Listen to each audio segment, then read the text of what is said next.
Ayan, good day once again mga kapatid. For this video, ibabahagi ko po sa inyo ang isa ko pong karanasan pagdating po sa aking pag-aalaga ng pabo. Pagdating po dito sa Malunggay. Ayan. Alam po natin na napakagandang ipakain po ito sa ating mga alagang pabo. Kaya lang, lalo na po sa mga baguhan, alam ko po na encounter nyo po ito na mahirap po itong ipakain sa ating mga alagang pabo na kagaya nito. Lalo na pag unang i-introduce pa po natin sa kanila, hindi po nila ito kinakain. Liban na lang doon po sa mga sisiw na sanay na po na kumain. Ayun, yung nasanay po natin, sisiw pa lang sila, nasanay na po natin. Pero pag kagaya nito na andito na sa range, mostly talaga nahihirapan po tayong magpakain sa kanila nito. So ngayon, ibabahagi ko po sa inyo kung paano ko po ginagawa o ano yung pamamaraan ko nang sa ganun ay maipakain ko po ito sa aking mga alagang pabo. So ang unang benepisyo nito, dagdag pakain sa kanila, tapos dagdag nutrients na rin sa kanilang pagkain. At ito po, samahan nyo po ako. Here we go, let's go!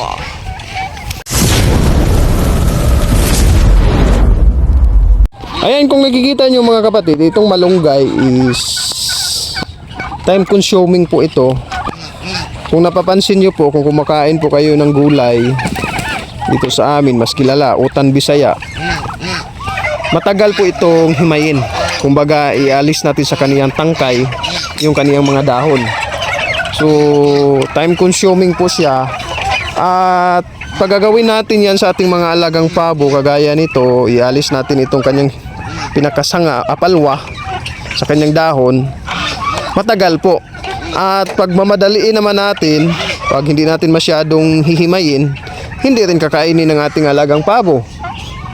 Kasi parang malalaki. So problema po talaga ito dati sa akin dahil nanghihinayang ako. Marami kasing tanim dito sa amin na malunggay. Ang kagandahan ng malunggay is mas gusto nila yung hindi masyadong matubig. Ayan. So magkaiba po sila sa Madrid de Agua. Yung Madrid de Agua mas gusto nun matubig. At maganda po yung Madrid de Agua. Kahit hindi na chap-chapin, ay maaari pa po natin yung ibigay rekta sa ating mga alagang pabo. Hindi kagaya nitong malunggay na pag ibibigay natin rekta ito, kung ating isasabit, pag tag-init, dumaan yung mga 2 oras o 3 oras, ito ay para na po siyang nanunuyo. At pag mukha na po siyang tuyo, mahirap na po siyang tawag dito, ihiwalay yung dahon sa kanyang tangkay. Ayan. Kasi para po siyang matutuyo. So ngayon, ibabahagi ko po sa inyo is ito po yung aking ginagawa. Kung nakikita nyo po yan mga kapatid. Ayan.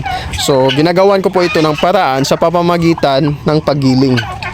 Ginigiling ko po talaga ito gamit yung aking shedder. Sa ganitong paraan mga kapatid is pinong-pino po yung mangyayari. Kahit itong kanyang tawag dito, yung pungango. Ayan, yung kanyang palwa o kanyang tangkay. Anong term talaga dapat gamitin dito? Ito nakikita nyo, ayan o. Malalaki kasi ito at matitigas para po itong kahoy na konti. Pinong-pino po yan pag atin po yung ipadadaan dito sa shedder. Ang gagawin lang is dahan-dahanin lang po sa bandang puno ng dahon ng malunggay. Para nang sa ganun ay pino yung kahihinatnan. Sa ganito pong paraan mga kapatid, ipinakita ko po ito sa inyo na hindi lang po malunggay yung maaari natin gawin. Alam po natin na malakas pong kumain itong mga pabo ng dahon, ng mga damo at kahit ano pa, kahit dahon ng puno ng kahoy. Malakas po talaga silang kumain. Kaya lang wala po silang ngipin. Yan po yung mahirap. Okay lang pag damo na kagaya nitong nandito sa labas. Kung nakikita nyo itong damo na nasa labas, ayan, pag hindi pa po yan nabunot sa puno, gustong gusto talaga nila yung kainin. Pero pag binunot na natin yan, itinaya po natin, inilagay natin dito sa loob, mahirap po. Ang mangyayari niyan ay magiging kagaya na yan. Magiging kagaya nito, itong tuyo na ito. Kasi nahihirapan silang putulin yung dahon. At ang kahirapan pang isa is natutuyo po kapag nabunot na po natin sa lupa.